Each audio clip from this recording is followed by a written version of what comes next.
Course ಈ ಬಾರಿ ರಾಜ್ಯದಲ್ಲಿ ಮಳೆಯ ಪ್ರಮಾಣ ಗಣನೀಯವಾಗಿ ಕಮ್ಮಿಯಾಗಿದೆ. ಸೊ ಇದರ ನೇರ ಪರಿಣಾಮ ಆಗ್ತಾ ಇರುವಂಥದ್ದು ಡ್ಯಾಮ್ಗಳಲ್ಲಿ. ಸೊ ಡ್ಯಾಮ್ಗಳಲ್ಲಿ ಆಲ್ಮೋಸ್ಟ್ 6ರಿಂದ 8 ಡ್ಯಾಮ್ಗಳಲ್ಲಿ ರಾಜ್ಯದಲ್ಲಿ ಒಳಹರಿವೇ ಇಲ್ಲ. ಸೊ ಇತ್ತ ಬೆಳಗಾವಿ ಜಿಲ್ಲೆಯ ಹಿಡಕಲ್ ಡ್ಯಾಮ್ ಕೂಡ ಬಹುತೇಕ ಖಾಲಿಯಾಗಿದೆ. 51 TMC ಸಾಮರ್ಥ್ಯದ ಹಿಡಕಲ್ ಜಲಾಶಯ, ಈ ಜಲಾಶಯದಲ್ಲಿ 5 TMC ನೀರು ಮಾತ್ರ ಬಾಕಿ ಇದೆ. ಡ್ಯಾಮ್ ಹಿನ್ನೀರಿನಲ್ಲಿ ಮುಳುಗಿದ್ದಂತಹ ದೇಗುಲ ಈಗ ಗೋಚರವಾಗ್ತಾ ಇದೆ. ಹುನ್ನೂರ ಗ್ರಾಮದ ವಿಠಲ ದೇವಸ್ಥಾನ ಈಗ ಗೋಚರಿಸ್ತಾ ಇದೆ. ಬೆಳಗಾವಿ ಜಿಲ್ಲೆಯ ಹುಕ್ಕೇರಿ ತಾಲೂಕಿನಲ್ಲಿರುವಂತಹ ಈ ಹುನ್ನೂರ ದೇವಸ್ಥಾನ 1978ರಿಂದ ಡ್ಯಾಮ್ ಹಿನ್ನೀರಿನಲ್ಲಿ ಮುಳುಗಡೆಯಾಗಿತ್ತು. ಈ ದೇವಸ್ಥಾನ 2022ರಲ್ಲಿ ದೇಗುಲ ಒಂದ್ಸತಿ ಮಾತ್ರ ಗೋಚರಿಸಿತ್ತು ಈ ವಿಠಲ ದೇವಸ್ಥಾನ. ಈ ಬಾರಿ ಮತ್ತೆ ಮುಂಗಾರು ಕೈ ಕೊಟ್ಟಿದೆ, ಮಳೆ ಇಲ್ಲ. ಸೊ ಹಾಗಾಗಿ ಡ್ಯಾಮ್ಗೆ ಒಳಹರಿವು ಕೂಡ ಇಲ್ಲ. 51 TMC ಸಾಮರ್ಥ್ಯ ಇರುವಂತಹ ಹಿಡಕಲ್ ಜಲಾಶಯ, ಆದರೆ ಇಲ್ಲಿ 5 TMC ಮಾತ್ರ ನೀರಿರುವಂಥದ್ದನ್ನು ನಾವೀಗ ನೋಡ್ತಾ ಇದ್ವಿ. ಸೊ ಹಾಗಾಗಿ ಈಗ ಮತ್ತೆ ಈ ದೇವಸ್ಥಾನ ಗೋಚರಿಸ್ತಾ ಇದೆ. ಈ ದೇವಸ್ಥಾನವನ್ನು ನೋಡೋದಕ್ಕೆ ಜನ ಬರ್ತಾ ಇದ್ದಾರೆ, ಇದು ಒಂದು ಕಡೆ. ಬಟ್ ಈ ಥರದ ಒಂದು ಪರಿಸ್ಥಿತಿ ಯಾವತ್ತೂ ಬರಬಾರ್ದು ಅನ್ನುವಂಥದ್ದನ್ನು ರೈತರು ಕೂಡ ಕೇಳ್ಕೊಳ್ತಾ ಇರ್ತಾರೆ. ಯಾಕಂದರೆ ನೀರೇ ಇಲ್ಲ ಅಂತ ಹೇಳಿದ್ರೆ ನಾವು ಬೆಳೆ ಬೆಳೆಯೋದು ಹೇಗೆ? ಈಗಾಗಲೇ CM ಕೂಡ ಹೇಳಿದ್ದಾರೆ, ನೀರಿನ ಸಮಸ್ಯೆ ಇದೆ, ನೀರನ್ನ ನಂಬಿಕೊಂಡು ನೀವು ಬೆಳೆ ಬೆಳೆದ್ರೆ ಕಷ್ಟ ಆಗುತ್ತೆ ಅನ್ನುವಂಥದ್ದನ್ನು ಅವರೇ ಹೇಳ್ತಾ ಇದ್ದಾರೆ. ಸೊ ಈ ಥರದ ಒಂದು ಪರಿಸ್ಥಿತಿ ಈಗ ಸದ್ಯಕ್ಕೆ ರಾಜ್ಯದಲ್ಲಿ ನಿರ್ಮಾಣವಾಗಿದೆ.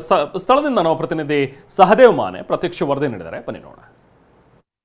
ಬೆಳಗಾವಿ ಜಿಲ್ಲೆಯ ಹಿಡಕಲ್ನಲ್ಲಿರುವಂತಹ ಘಟಪ್ರಭಾ ನದಿಗೆ ಅಡ್ಡಲಾಗಿ ನಿರ್ಮಿಸಿರುವಂತಹ ಹಿಡಕಲ್ ಜಲಾಶಯ ಈಗ ಬಹುತೇಕ ಖಾಲಿಯಾಗಿರುವಂಥದ್ದು. ಹಿಡಕಲ್ ಜಲಾಶಯದ ಹಿನ್ನೀರಿನಲ್ಲಿ ಮುಳುಗಡೆಯಾಗಿದ್ದಂತಹ ವಿಠಲ ದೇವಸ್ಥಾನ ಸದ್ಯ ಈಗ ಭಕ್ತರಿಗೆಲ್ಲರಿಗೂ ಕೂಡ ದರ್ಶನವನ್ನು ಕೊಡ್ತಾ ಇರುವಂಥದ್ದು.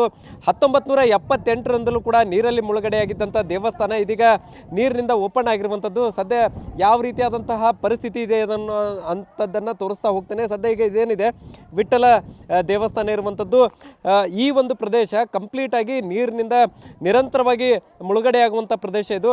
ಸೊ ಪಕ್ಕದಲ್ಲಿ ಈಗಾಗಲೇ ನೀರು ಹಿಂದೆ ಸರಿದಿರುವಂಥದ್ದನ್ನು ಕೂಡ ನೀವೀಗ ದೃಶ್ಯಾವಳಿಗಳಲ್ಲಿ ಗಮನಿಸ್ಬೋದಾಗಿದೆ.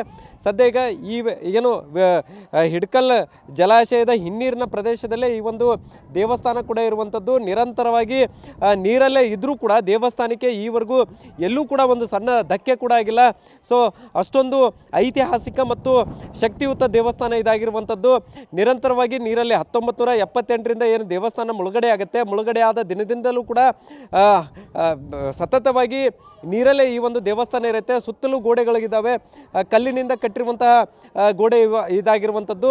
ಸೊ ನೀರು ರಭಸವಾಗಿ ಕೆಲವೊಂದು ಸಂದರ್ಭದಲ್ಲಿ ಬಂಡೆಗಲ್ಲುಗಳು ಬರ್ತವೆ, ಅದರ ಜೊತೆಗೆ ದೊಡ್ಡ ದೊಡ್ಡ ಮರದ ಕೊಂಬೆಗಳು ಬರ್ತವೆ. ಅಷ್ಟೆಲ್ಲ ಇದ್ದರೂ ಕೂಡ ದೇವಸ್ಥಾನಕ್ಕೆ ಎಲ್ಲೂ ಕೂಡ ಧಕ್ಕೆ ಆಗಿಲ್ಲ.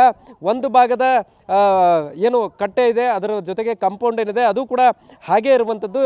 ಸದ್ಯ ಈಗ ದೇವಸ್ಥಾನ ಓಪನ್ ಆಗಿದೆ ಅನ್ನುವಂಥ ಕಾರಣಕ್ಕಾಗಿ ಸದ್ಯ ಸಾಕಷ್ಟು ಜನ ಭಕ್ತರು ಕುಟುಂಬ ಸಮೇತರಾಗಿ ಬಂದು ದೇವರ ದರ್ಶನವನ್ನು ಪಡೆದುಕೊಂಡು ಹೋಗ್ತಾರೆ. ದೂರದ ಊರುಗಳಿಂದ ಬಂದು ಕೂಡ ಈಗ ದರ್ಶನವನ್ನು ಪಡೆದುಕೊಂಡು ಹೋಗ್ತಾ ಇರುವಂಥದ್ದು. ಮತ್ತೊಂದು ಕಡೆ ದೇವಸ್ಥಾನಕ್ಕೆ ಬಂದವರು ಕೂಡ ಇದೇ ಒಂದು ದೇವಸ್ಥಾನದ ಒಳಭಾಗದಲ್ಲೇ ಪ್ರಸಾದವನ್ನು ಸೇವನೆ ಮಾಡಿಕೊಂಡು, ಅಂದರೆ ಗ್ರಾಮೀಣ ಭಾಗದಿಂದ ಬರ್ತಾ ಇದ್ದಂತಹ ಮಹಿಳೆಯರೆಲ್ಲರೂ ಕೂಡ ಕುಟುಂಬ ಸಮೇತರಾಗಿ ಬಂದು ದೇವರ ದರ್ಶನವನ್ನು ಪಡೆದುಕೊಂಡು ಇಲ್ಲೇ ಊಟ ಮುಗಿಸ್ಕೊಂಡು ವಾಪಸ್ ಹೋಗುವಂಥದ್ದು. ಸದ್ಯ ಈಗ ಒಳಗಡೆ ಭಾಗದಲ್ಲೂ ಕೂಡ ಯಾವ ರೀತಿ ಇದೆ ಅನ್ನುವಂಥದ್ದನ್ನು ತೋರಿಸ್ತಾ ಹೋಗ್ತೇನೆ. ಸದ್ಯ ಈಗ ಮುಳುಗಡೆಯಾಗಿರುವಂಥ ದೇವಸ್ಥಾನ ಏನಿದೆ ಅದು ಓಪನ್ ಆಗಿರುವಂಥದ್ದು. ಈ ಒಂದು ದೇವಸ್ಥಾನಕ್ಕೆ ಇಲ್ಲಿವರೆಗೂ ಎಲ್ಲೂ ಕೂಡ ಧಕ್ಕೆ ಆಗಿಲ್ಲ, ಎಲ್ಲೂ ಕೂಡ ಹಾನಿಯಾಗಿಲ್ಲ. ಸದ್ಯ ಈಗ ದೇವರ ದರ್ಶನಕ್ಕೆ ನಿತ್ಯ ಸಾಕಷ್ಟು ಭಕ್ತರು ಬರ್ತಾ ಇದ್ದಾರೆ. ಈ ದೇವಸ್ಥಾನದ ಪೂಜಾರಿ ಇದ್ದಾರೆ, ಅವ್ರನ್ನ ನಾನು ಮಾತಾಡಿಸ್ತೇನೆ. ಸರ್ ಏನು ಹೇಳ್ತೀರಿ? ಏನು ಸರ ಗುತ್ತಿ ಮೂರ್ತಿ ರೀ ಅದು, ಮತ್ತು ಅದು ನೆನೆಯಂಗಿಲ್ಲ ರೀ. 52ನೇ ವರ್ಷ ಚಾಲು ಆಗ್ತದೆ ನೀರು ನೆಲ್ಲಾಕೈತಿ. ಮುಂದೆ ಅದು ಕಂಬಳಿ ಏನೈತಲ್ಲ, ಅದು ಕಂಬಳಿ ತೊಯ್ಯಂಗಿಲ್ಲ ರೀ. ಗುತ್ತಿ ಮೂರ್ತಿ ನೆನೆಯಂಗಿಲ್ಲ. ಅದು ಹೆಂಗೆ ಈಗ ಐತ್ರಲ್ಲ ಅದ ಸ್ವರೂಪದಾಗ ಹೆಂಗೆ ಬದ್ದು ಬಿಡ್ತಾನೆ ರೀ. ಎಷ್ಟು ವರ್ಷ ಆಗಿತ್ತು ರೀ ಈಗ ದೇವಸ್ಥಾನ ಓಪನ್ ಆಗಿದೆ? ಈಗ 2 ವರ್ಷದಿಂದ ತೆಗೆದೈತೆ ರೀ, ಈ ವರ್ಷ ತೆಗೈತೆ ರೀ. ಇನ್ನು ಯಾವಾಗ ತೆಗಿತಾನೋ ಏನಾದ್ರು ನಮಗೆ ಗೊತ್ತಿಲ್ಲ ರೀ. ಈಗ ನಾವು ಹೆಂಗಿದೇವೋ ಹಂಗದಾನ ರೀ ಅವ್ನು. ಯಾಕಂದ್ರೆ ನಾವು ಪೂಜೆ ಮಾಡೋ ಟೈಮಿಗೆ ಅವಾಗ ಜಳಕ ಮಾಡಿಸ್ತೇವ್ರಲ್ಲ, ಹಿಂಗೆ ಮೇ ಎಲ್ಲ ಒತ್ತುತ್ತೇವ್ರಿ ಅವ್ನು. ಒತ್ತದಾಗ ನಮ್ದು ಹೆಂಗೈತಿ ಹಂಗೆ ಆ ಸ್ವರೂಪದಾಗ ಅದಾನ ರೀ ಅವ್ನು. ದೇವರ ದರ್ಶನಕ್ಕೆ ಸಾಕಷ್ಟು ಜನ ಭಕ್ತರು ಬರ್ತಾ ಇದ್ದಾರೆ. ಮತ್ತು ಈ ಹಿಂದಿನ ಕಾಲದಲ್ಲಿ ನಿರ್ಮಾಣ ಆಗಿರುವಂಥ ದೇವಸ್ಥಾನ ಯಾವ ರೀತಿ ಕಟ್ಟಿದ್ದಾರೆ ಗೊತ್ತಿಲ್ಲ, ಆದರೆ ನಿರಂತರವಾಗಿ ನೀರಲ್ಲಿದ್ದರೂ ಕೂಡ ಯಾವುದೇ ರೀತಿಯಾದಂಥ ಧಕ್ಕೆ ಆಗಿಲ್ಲ. ಅದು ದೇವರ ಒಂದು ವಿಶೇಷತೆ ಅನ್ನುವಂಥ ಮಾತನ್ನು ಕೂಡ ಹೇಳ್ತಾ ಇರುವಂಥದ್ದು. ಕ್ಯಾಮ್ರಾಮನ್ ಪ್ರವೀಣ್ ಜೊತೆ ಸಹದೇವ್ ಮನೆ TV9 ಬೆಳಗಾವಿ.